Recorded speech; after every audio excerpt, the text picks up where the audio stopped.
and play little tunes. All right.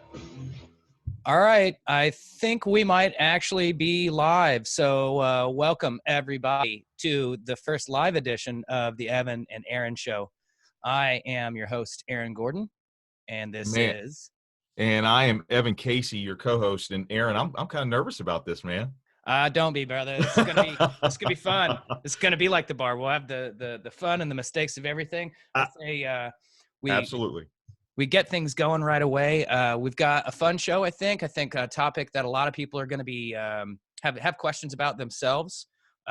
It's a special sports topic tonight, talking about how we get back into sports and other types of entertainment, when we'll be able to see that on television, when we might be able to get fans back in the stands. So in honor of that, definitely rocking the United. As you can probably see behind me, I'm a bit of a soccer fan and drinking out of Das Boot. And I am, I this is for the episode. I had to do it. Had to rock the Indianapolis, the Marian University. Love it. And then we got the Cleveland Browns, Ohio State Buckeyes, guys. That's the way I roll.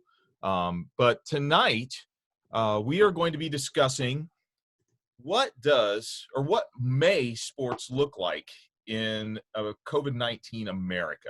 I'm really excited about this discussion, Aaron. I'm going to let you go ahead and kick it off because I want to drink a little more beer. Sure. It's something that's on everybody's mind, and we're beginning to see it opening up in some other places. South Korean Baseball League. I got to quit saying South Korean Baseball League has kicked off in the last day or so. The Taiwan Chinese Professional Baseball League, I believe, has also kicked off. Mm-hmm. And the German Bundesliga and second division are set to get going, I think, in about 2 weeks. Now, is it that early? Wow. Yeah. Okay. German sports teams and I think some English teams have been called into camp. I think German happened a couple of weeks ago. Wow. They've done a terrific job of controlling things there. For their population, they don't seem to have as many cases, certainly compared to the immediately surrounding countries. So they see it as an opportunity, and I've seen some back and forth about it. Looked like people were pretty happy about the Korean Baseball League. It's a really well-supported league, and I think it's, we can talk about some of the things that we can piggyback on here for our sports leagues. But right off the bat, I think we have to just put personal safety first. As long as there are federal and state, stay-at-home orders and things of that nature, I don't really think we can begin truly discussing this now. You can have maybe some teams starting to report back. It would be the middle of baseball season. Soccer would be coming to a conclusion. NBA would be heading into the playoffs. We just missed March Madness, obviously. Golf would be in full swing. And wow. Yeah. Boy, and that was beautiful. That's beautiful, man. Thank you. We'd be seeing, football camp and things like that beginning to start. So I think once certain states begin to ease in a few weeks, and again, I think in 2 weeks is when we're really going to see it, since this is the first wave of easing, and some states are going to do better than others. So I think places that maybe are doing okay, they can begin to call their players back. How they go about it, though, I've got a lot of different ideas, but what are your thoughts right now? Well, you went down a path that, quite frankly, we need to go down, and that is, the news for the past couple of days, talking about the fact that there may be millions and millions of Americans who have had COVID-19, obviously, who have never been diagnosed, who have never been tested or anything like that. And so, all of a sudden we see this, or at least I saw this today, and I'm pretty sure you saw it today and a little bit yesterday, people saying that, okay, well, maybe this disease isn't as deadly as what we thought it was because there's millions of other people who haven't been diagnosed. Here's the problem with that. The problem with that is when you start talking about sports in America, one of the biggest things we do in America is gamble. Right? I mean, we do. I mean, we got Sports Kings, DraftKings. I love it. It's great. But when we start looking at people's lives and when we start looking at the mortality rate of this virus, this mortality rate may be less than what we think it is. However, this virus is very unique. And so because this virus is unique, Aaron, I think we have to approach how sports come back to America in a unique way, in a way that, quite frankly, is going to be messy. Mhm. It's going to be uncomfortable, probably mostly for the players, coaches, and staff that are all involved. Yeah. But I want to give a disclaimer before we dive into this, guys. Look, and I know Aaron will probably say the same thing. I do not have answers. I just have speculation. I have thoughts, as a regular American guy that just is trying to figure stuff out with you. But this is kind of where I landed. I wanted to tackle. I don't know why we've got the us tonight. I don't know. I don't understand why, but okay. Anyway, here's where I landed on this whole thing, is that if you take some of the hardest sports, and Aaron, we've talked about, the sports that are probably going to be the toughest to come back from, and that is, the close proximity of things like basketball, football, soccer, those three sports right there. If you come back and you take a look at those, you're going to have a period before anything happens to where these players are going to have to quarantine. They're going to have to, because of the close proximity in which they're playing. And I know immediately people are going to be like, players don't want to do that. And I get it. I understand. I wouldn't want to do that either. However, if it's my livelihood, then I might be more inclined to say, okay, well, if you want me to practice for 3 weeks, get tested on a weekly basis to find out whether I or my family has this disease, and I still get my contract, yeah, I could do that. I mean, that's kind of where I'm at in the very beginning when we start talking about bringing sports back. I mean, Aaron, what are you thinking? Yeah, you're gonna have to start with. Sorry, guys, my house isn't on fire. I'm just burning some incense. All of those things have to be taken into consideration. What does it take to get a group of players together just back practicing? Yeah. Do you allow them to? Do you have them come back to the facility and they stay in the facility and don't go anywhere themselves for 3 weeks? So there's no possibility they come and go. That's one thought. After that's over, do we just play sports in one place? Do you have every team basically rent a hotel for a few months and say everybody stays here, have very limited visitors, things of that nature, and everybody's playing? We're playing all our baseball games in Arizona across 4 different sites, right? Minimizes travel, minimizes your contact with general public. I think that's going to be something that's considered. I believe there's only 4 teams participating in that Chinese professional baseball league in Taiwan. There are only 10 teams in the Korean league. So logistically, they have different issues. And then I believe they're still traveling for games, but I don't know. It's early in the season right now, just began. So I don't know all the details of that. And I'm certainly not an expert on Asian baseball leagues. I definitely think baseball lends itself to being one of the first sports to come back, and that'll make people happy because they're certainly missing out on that right now. Golf for sure. To a lesser extent, soccer, there's so much that goes into it. And I find that personally disappointing. Yeah. But you've got 25 guys on a roster. You've got 10 to 20 coaches and training staff. You've got all the people required to put on a game day match. Then you add in television and things of that nature, and just players in such close proximity. The logistics for putting a soccer back on the field is really going to be difficult. I'm anxious to see how Germany does it. Football, even worse than soccer as far as I'm concerned. I mean, guys, the point of the game is to slam into each other at the line of scrimmage. Right. Just so much contact, and so many more players as well. What a 53 man roster, I think, something like that. So in basketball, I'd love to see it, but wow. I mean, you're just in constant contact, such a confined space, locker rooms. The thing that the Korean league and the German league are implementing respectively is that if any player tests positive, that the Korean league stops for 3 weeks immediately until everybody tests positive again or tests negative. and then Yeah. I believe it's 2 weeks in the German league. So there's obviously those things being implemented. I think NASCAR and Formula One raise their own problems because you've got pit crews, again, large teams of people in Right. space. It is in a wide open area. That does help. Well, But what happens if in a crash, if you have a wreck? Yeah. yeah, What happens if you have a wreck or something like that? absolutely. Then, we're talking about involving a lot of different people. You're right. I think getting all the sports back up it's going to be different timelines for different sports. Baseball, quite frankly, I think needs to be the sport that we kind of eye. Yeah. Golf, obviously golf. Yes. I mean, I don't think that's a no-brainer. That's a no-brainer there. But I think baseball can really lend itself to coming back strong. Yeah. I still believe that it needs to be a fanless, Yes.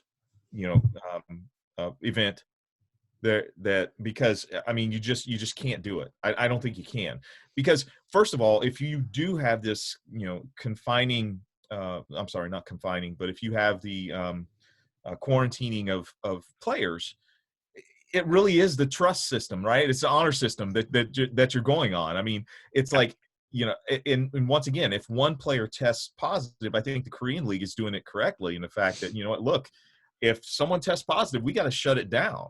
Yeah. For at least 3 weeks, 2 to 3 Mm-hmm. weeks, which I think is absolutely brilliant. I think it's the way you have to go, because once again, we don't know the lethality of this virus from person to person. But just because the virus may have a lower mortality rate does not mean that lowers necessarily your rate, because you have a special makeup within you that, this virus may affect you differently. I said it last week. I could be a 27-year-old athlete and I could be on a ventilator in 3 days with this stuff.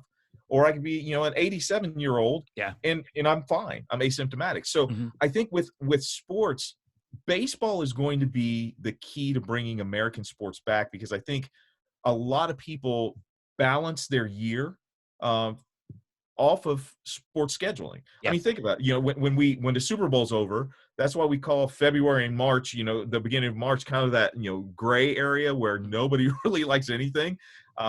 If you're a NASCAR fan, you've got Daytona. Okay, there you go. But until the end of March, rolls around, you start feeling like, okay, baseball season's coming. It's coming. It's coming. And then you have, the rest of the season's happening. NBA really doesn't heat up until, March and April. And that's when you start looking at playoffs and things like that. But, March Madness, we've lost. But I think baseball can do a lot to save us as far as American sports go, if we do it right. And if we are able to, get these guys in, ensure their safety, their family's safety, by saying, you know what, look, you guys are the only ones at the ballpark. Even the crews that take care of the ballpark, they don't have to be there on game day. They can take care of it either maybe later after the game or the following day.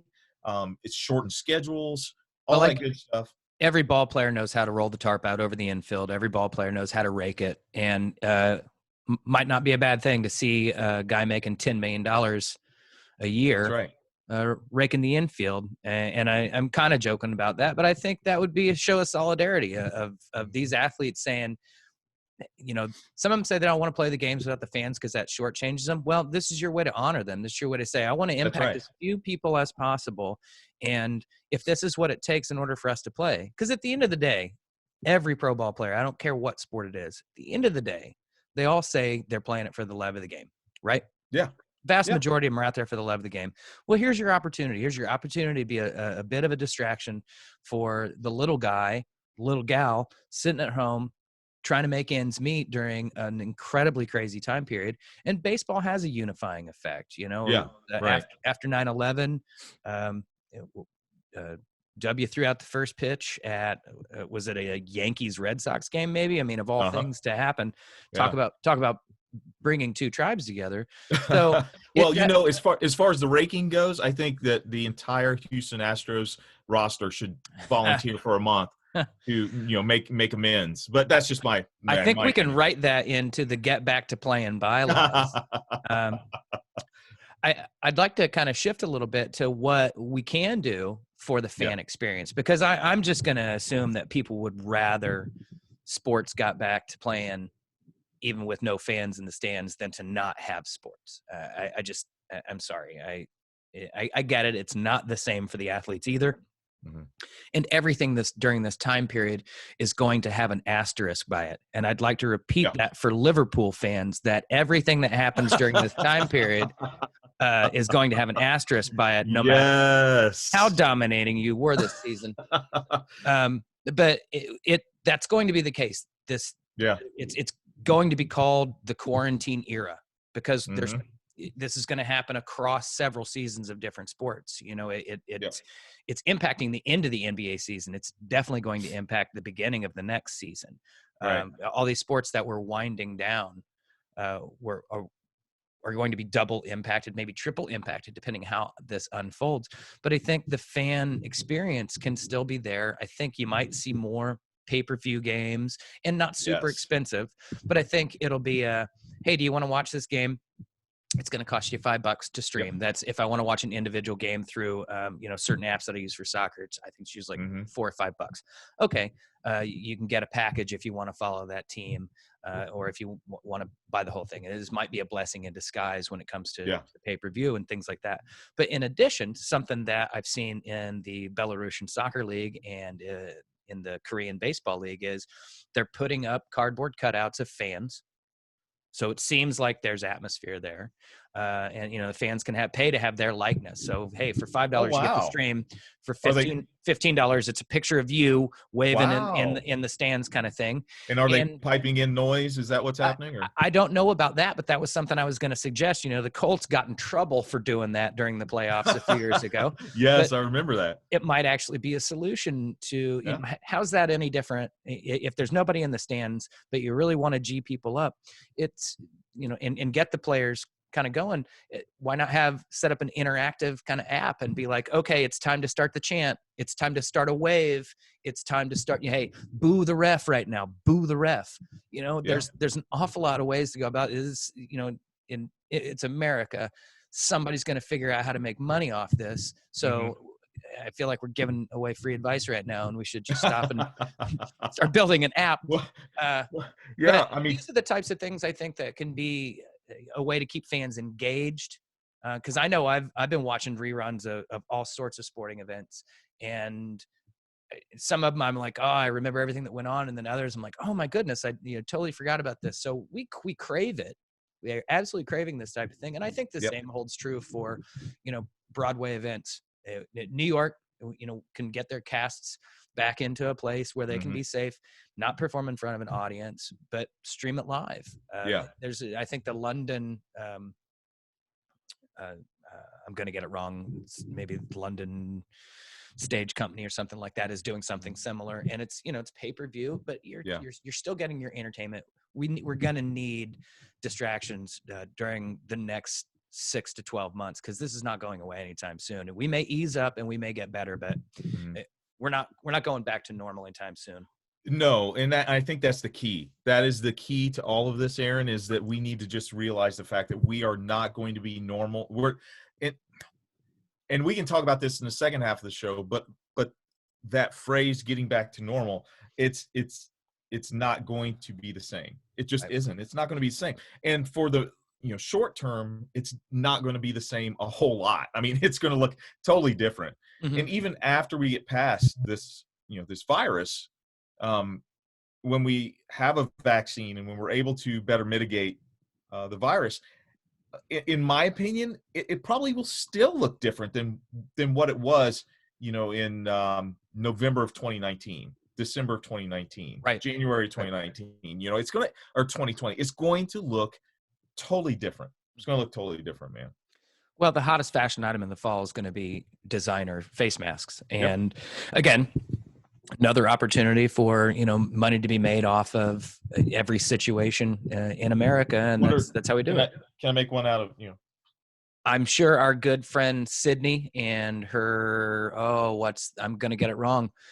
I apologize, Sydney, but they have Martha and they're making face masks. Yes. I will get the name, and I will make sure I add it to the posting on this video, because they deserve a shout out. They're making masks out of a lot of variety of claws, and they've gotten out like 5,000 to people, and they Yes. are still going 5,000. strong.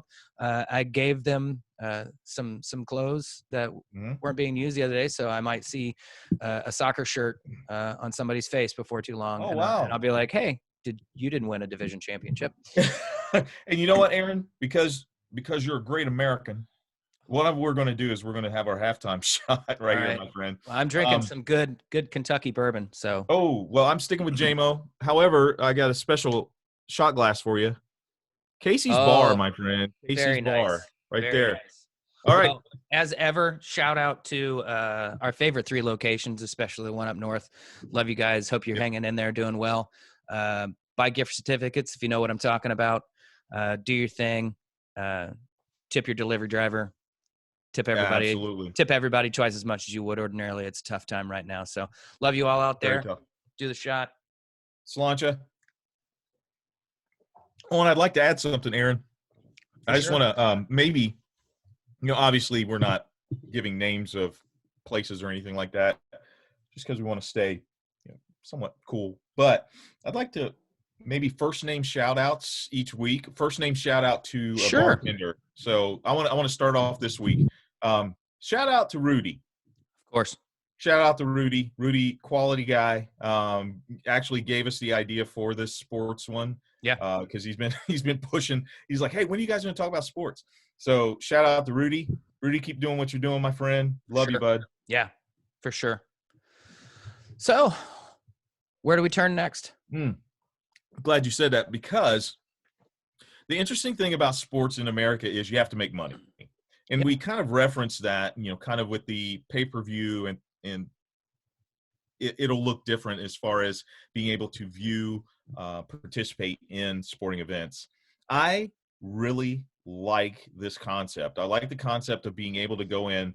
It's kind of like the NFL ticket, Sunday ticket, except you get to choose which ones you want to kind of do.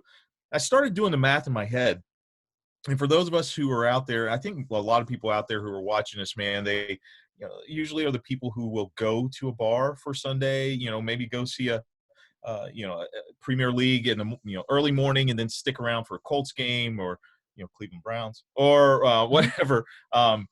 You're going to spend $50-$60 by the time you're done with one of those sessions anyway.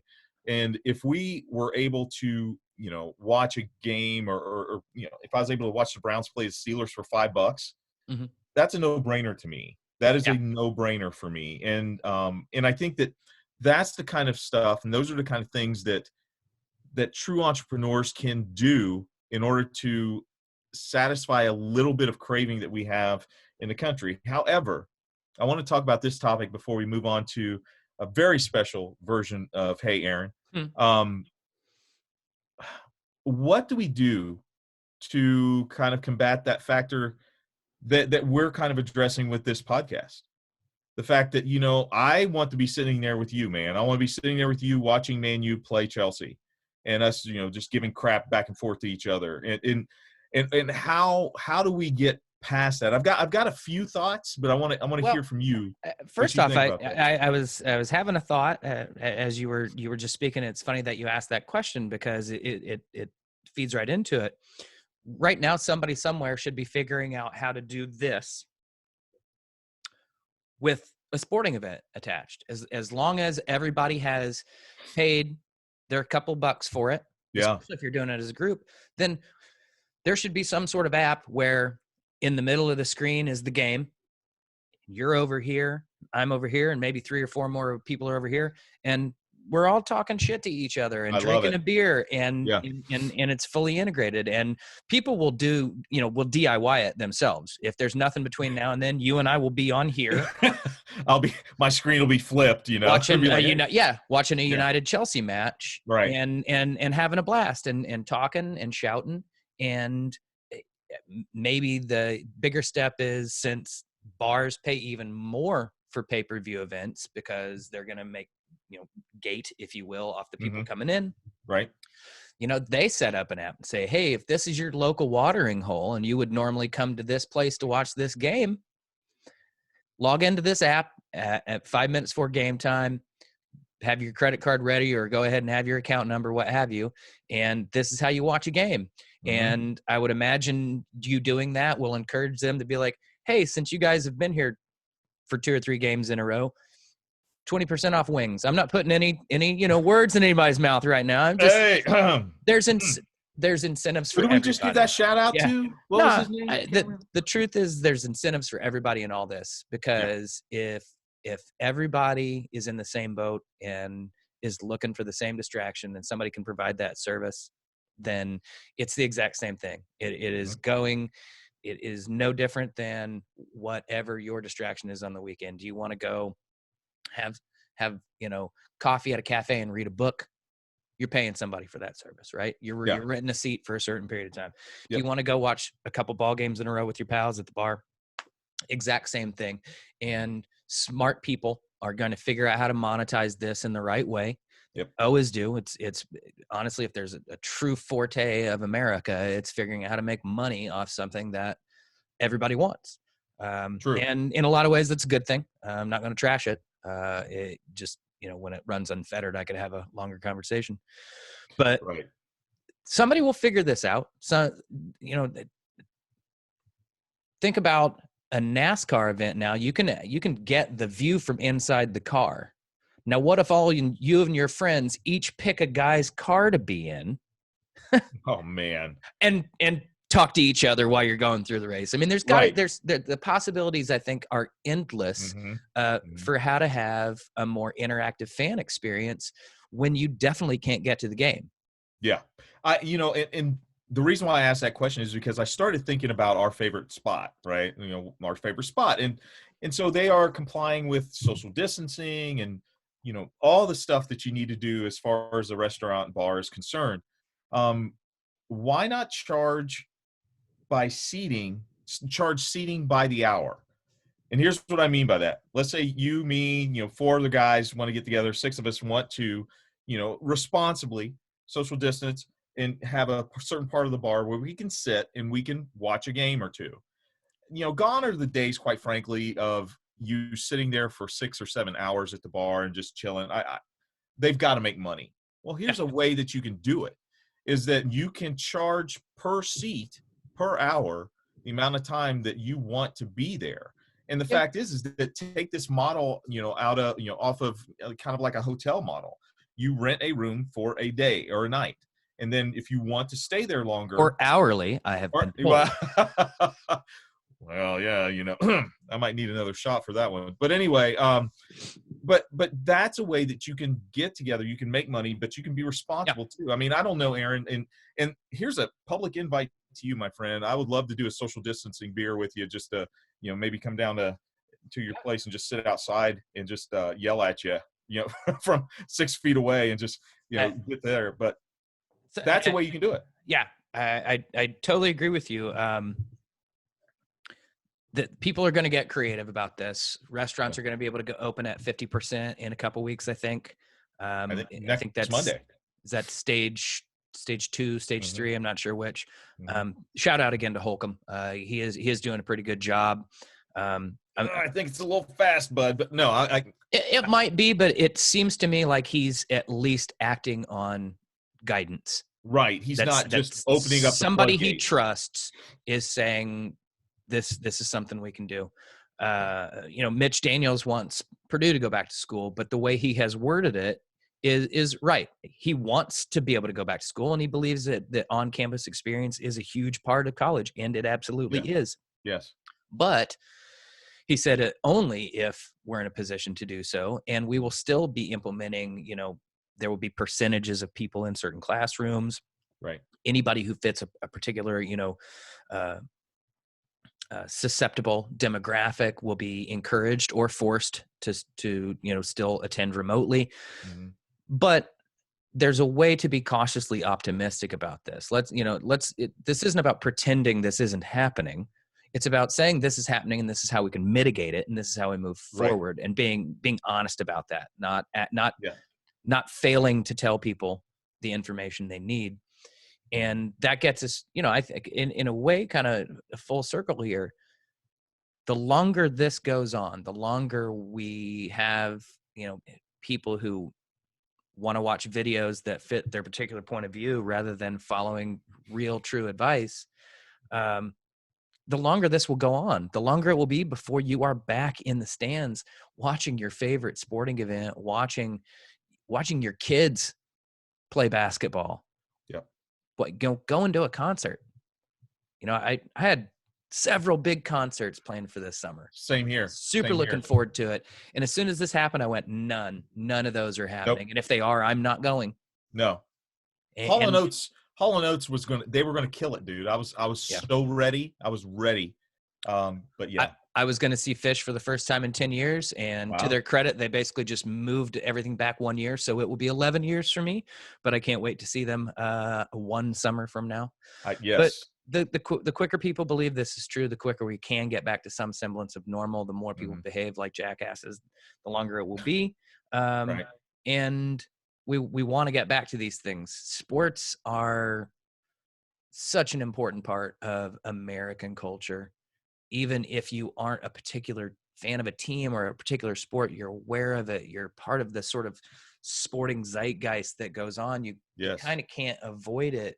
And sometimes to its detriment, having 24-hour news channels devoted to sports. Hey, sometimes there's not anything going on to cover and that gets redundant. But it tells you the passion and fervor for which American fans have, for sports, that there's multiple 24-hour sports cable shows following. Right. It tells you that there's a passion for it and a craving for this sort of thing. And it tells you this is something that will be huge to get back for for a good portion of the American psyche. And if sporting events are being able to open up, other types of events are opening up. So if you're not a sports fan, but you love the opera, hey, the opera's coming back. Okay. If you're not an opera fan, but I got to give a lot of props. There have been tons of live stream concerts going on. Thank you to all the musicians out there. In the short term, they're going to go pay-per-view. I saw a couple over the weekend. It was like, hey, I'm going to do 3 different sets over the course of the weekend. It's $30 a set, or for $50, you can get not only all 3 shows, but this sort of, behind the scenes accompanying, because now we thought it was crazy before about people walking around with a camera and a microphone. This is all you're going to be doing for a while. If you're any sort of entertainer, the irony will be that, the athletes who are given a hard time for having such a social media presence are going to be the ones who now are dictating the culture of their leagues because they're interacting with the fans, and the league. The league higher ups will have to lend a certain, amount of status to those particular athletes, in a way that wouldn't otherwise be the case. Wow. Yeah, man. No, you're right. You're absolutely right. Which leads me to our final segment, because you're usually absolutely right about the Hey Aaron segment. And, I thought long and hard about this. And honestly, I'm taking a break from COVID-19 tonight. I'm taking a break, giving us a mental mind break. And I am going to present you with 3 big, huge questions, my friend. All right. 1 from baseball, 1 from football, and 1 from basketball. Respectfully, MLB, NFL, NBA. Here we go. Okay, so American football. Merca. Okay, just so. Oh wait, you know what? I will throw a number 4 in there. The real football. Okay, thank you. Thank you. Okay. Matter of fact, let's start off with that one. Alrighty. Okay. Here we go. The better team: Manchester United or Chelsea this year? Ooh. Let's see. Let me get the disconnect button ready real quick. No. I think they've each had similar trajectories. I'm going to lean United because I think over the last month or so of active play, they were getting on a hot streak, and Bruno was definitely a big deal for that. Whereas, unfortunately, I thought Chelsea were punching above their weight and doing very good for, a season where they weren't able to have any transfers come in. And unfortunately, they got some injuries to guys at just the wrong time. Our boy Pulisic with the double whammy. But again, blessing in disguise, so he can get healthy. You can get healthy and develop more. Yes, right? Absolutely. And you're absolutely right. But yeah, I'd lean United from the standpoint of where the season ended. I believe United were trending upward and Chelsea were a little stagnant. Well, Ole, I mean, yeah, but I love Ole and Frank. I don't have a bad thing. I know. I like, So cheers to them. My girlfriend, if Frank Lampard walked by, I would be single really quick. Anyway, you're not the only one, bro. Yeah, there you go. Okay, NBA. We have, the nice documentary out right now. I'm awesome. I'm gonna throw it out there, AG. Here you go, man. Michael Jordan or LeBron James? It's MJ. And this, I don't like kind of doing this because it comes down to really personal preferences, like the message. Which is why I ask you that. But I think this documentary is just laying out what an absolute single-minded, focused killer Michael Jordan was, to a fault. Really, to an absolute fault. The next episode is going to talk about him clocking Steve Kerr in practice. Yeah, right. And it'll demonstrate, him kind of going overboard. And I think he's everything modern players build their game on. He's still a model for them. Mm-hmm. And honestly, you asked me MJ or LeBron, but the better question is MJ or Kobe. I think Kobe's a better sort of analog to that, if that's the right way to put it. Okay. He demonstrated a level of focus that I think was closer. And I'm not a hater on LeBron. No. I think he's definitely one of the greats. But if I was picking my team, MJ goes first. Wow. Okay. No. Very good. Next question. NFL. Tom Brady. Egg. Yeah. Tom Brady. Mm-hmm.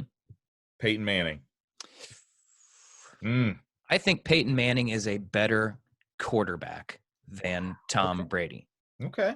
I think Tom Brady will go down in history as the greatest because of the rings, and it's hard to fault that argument. It's mere opinion, and I got to watch Peyton play up close in a way that I didn't follow Brady quite as much. Mm-hmm. Peyton just seems to have personally so many weapons, and I feel like obviously the offense was designed for Peyton Manning, and he was a big part of it. Right. But the way he ran that with the team he had around him versus how the Patriots offense is designed for Tom Brady and the weapons he had around him, I think I lean toward Peyton. Peyton had to do a little bit more with a little bit less at times. Okay. Maybe didn't always have a running game that could alleviate problems, and Brady, I think, at least a lot of the time had that. No disrespect to Colts running backs. I think it had more to do with some of the sets and offensive linemen. But yeah, I think Peyton is a better just pure quarterback than Tom Brady is. I think he's the greatest passer of all time. Okay, awesome. Last question, and this one is near and dear to our hearts.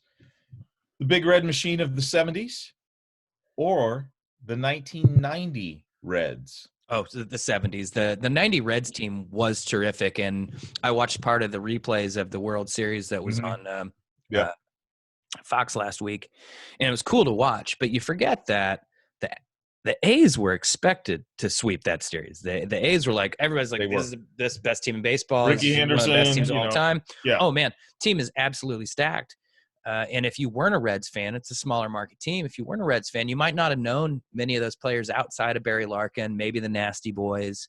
But they had that guy at a ton of positions, and that made a huge difference. And I mean, you're not a Reds fan, you don't know who the hell Chris Sabo is. You might know Eric Davis. I mean, you might know ED. I mean, yeah, for sure. And again, didn't he hit a dinger to kick off the series that basically set the tone? And I think they damn near led the A's from start to finish in all Start 4 to games. finish. Yeah. Yeah. But no, that 70s Reds team is arguably the for that window of time one of the best ball clubs. I mean, just what could have had an all-star team from damn near their entire infield, and I think they were. Probably. Yeah, they were. And Morgan was an all-star Mm-hmm. or all-star MVP. I think Rose was too. So yeah, that team was just ridiculous. If you put them in modern day era, they'd be just fine. Cool. Bonus question. I just thought of one. Bonus question. Last four teams that were in the college football series: Oklahoma, Ohio State, Auburn, and not Auburn. Clemson, and Alabama wasn't there. Were they? This year? I forget. Yeah, this year. I forget. College football is my weakness. I use not very good, although they were pretty good this year. But yeah, I mean, you're absolutely right. I when it comes to college sports, I'm more of a basketball fan and a soccer fan. Okay. And I use my club. Fair enough. I would say that, wow, this LSU team was ridiculous. LSU. Well, I forgot the champs. Oh my God. LSU. There went our southern market right there. It's gone. Right. My bad. Right. LSU and Clemson over the last couple of seasons have been really ridiculous, especially when you consider that Alabama is constantly considered the powerhouse, and certainly Clemson shoved them aside a couple times. I don't know if LSU and Bama play each other. Oh yeah, do LSU? Yeah, they do. Yeah. Okay. All the time. Yeah. I assume LSU beat Bama this year, and obviously Tua got hurt at some point on a ridiculous play as well. But what LSU and Clemson have done over the last couple of seasons has been pretty impressive. Pretty impressive, man. Listen, I enjoy this. I really like it, and it was good to take a break, man. It's good to take a break from that. God, coronavirus stuff. Well, it's never not present. It's never not, kind of lingering in the background for everybody. But hopefully we were a good distraction for a little bit tonight, or whenever anybody can take about 45 minutes and watch this video. It's a lot of fun to do this, to have a little pub talk, create our own little shebeen, and relax and just shoot the shit, because that's right. It is a stressful time. So I hope everybody's doing good out there.